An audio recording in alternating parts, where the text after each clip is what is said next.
All right. Hi, everyone. Welcome to our July 3rd workshop where we're going to be talking about peppers. I am Casey Hummeldorf. I'm the Girl Scout who's been running these workshops alongside the Manassas Park City Library and the Master Gardeners of Prince William County. And I've had the pleasure of working with both. I'm not sure if you would call them companies, but I've had the pleasure of working with both places. They've been lovely people, and they've been such a joy to work with. Valerie, if you would like to talk more about the library and what the library is doing with this project. Of course. So my name is Valerie. I work at the Manassas Park City Library. We were thrilled to host Casey's Girl Scout project here. We are situated at Blooms Park here, so we get a lot of nature lovers here and are nature lovers ourselves. So we have the seed library for our seed exchange, where you can leave seeds and take seeds within the community, located outside of the library in the back right corner off of the trail, if you're ever interested in checking it out. But I'm going to go ahead and hand it on back to Casey. All right. And again, the Manassas Park City Library staff are completely wonderful. I really like the selection the library has. I highly encourage you guys to go out there and see it if you can. So overview of the workshop and rules today. We have very short videos today. So we're just gonna try to get this workshop quickly done, quickly out of the way for you guys, so you guys can plan for 4th of July. So we did the introductions. Again, today's workshop is on peppers. So we're going to be watching the pepper videos that are provided by the Prince William VCE Master Gardeners. That'll take around 10 minutes just because I have some personal slides too to talk about. And then final remarks and announcements should take roughly 5 minutes. Then any questions and closing should take about 5 minutes. Rules and discretions. Please keep muted during the videos and put your questions in the chat. No spamming the chat. Sessions will be recorded and uploaded onto YouTube. If you don't feel comfortable with being recorded, you are free to leave. I will not take any offense to you leaving. If you do leave, thank you so much for coming, and enjoy the video once it gets put onto YouTube. And I know a lot of you guys might think these are common rules, but just I've done workshops with a lot of little kids too, so I just feel like I need to put everything out there. So first video is pepper ripening, the different stages, again, provided by the Prince William Master Gardeners.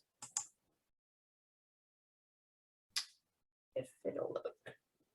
So here we have peppers in various states of ripening, not really ripe but harvestable, starting to form lines, more lines, thickly lined, starting to turn red. This is a ripe jalapeno. We go 1, 2, 3, 4, 5, and then finally ripe.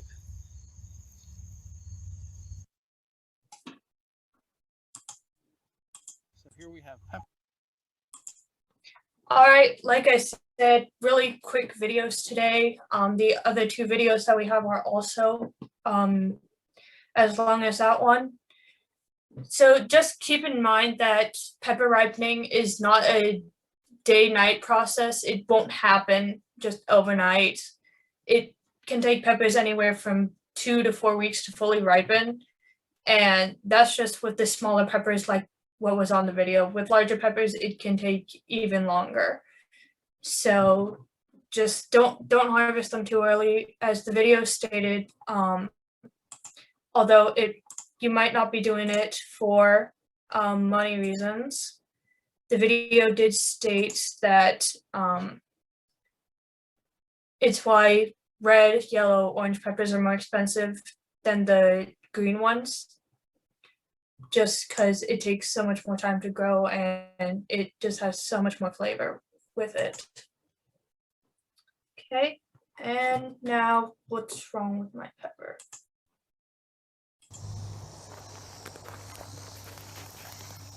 What's wrong with this pepper? Well, this pepper recently has had foliage around it cut, and so it's much more exposed to the sun. Now it's got a condition called Sunscald. Sunscald looks kind of nasty, really isn't that bad. It's kind of like a sunburn or a bleaching of the skin. Obviously you've got some wrinkling that's going on as it's damaged the skin, just as sunburn can damage our skin. You can cut that out and the rest of the pepper is still edible to eat.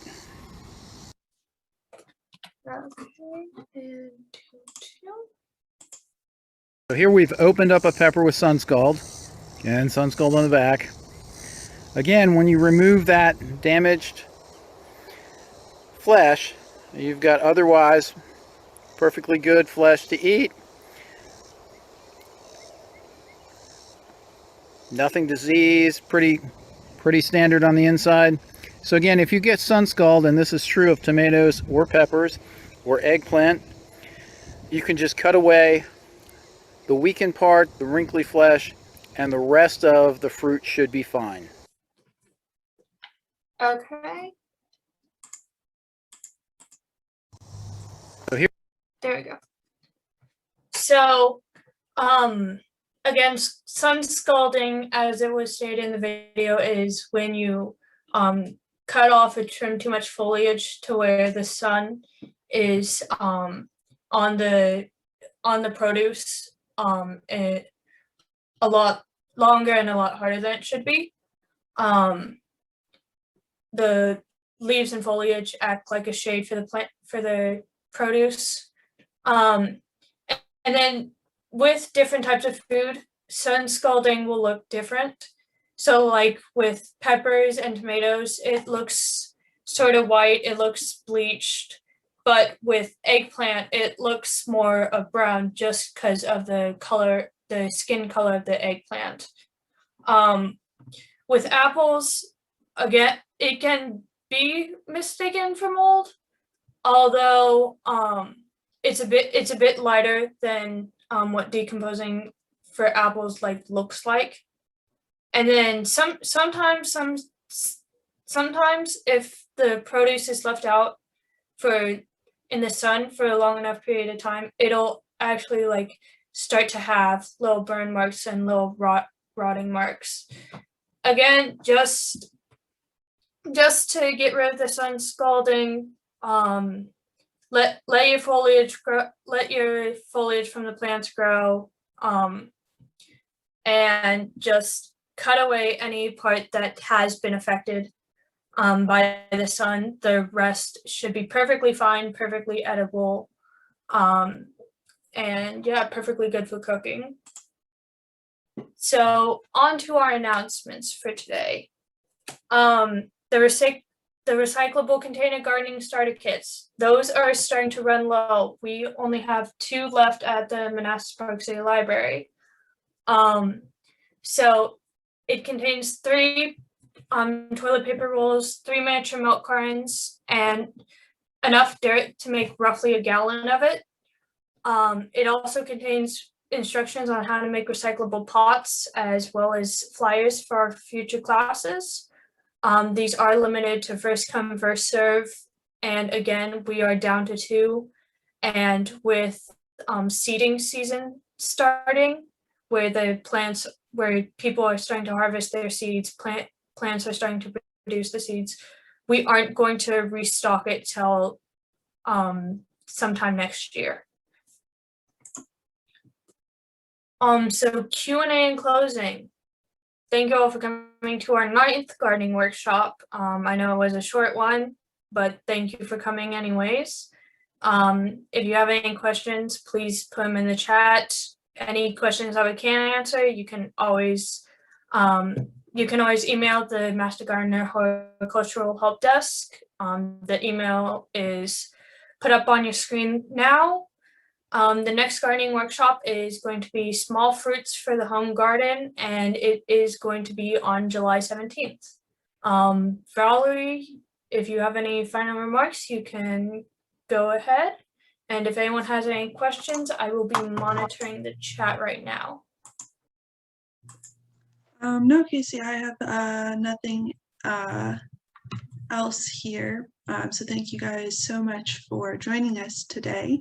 The recording for today's video will be posted on both our website and our YouTube channel for you guys to check out. So please feel free to reach out to us if you have any questions, and we'll include information for our seed exchange in the video's description box as well.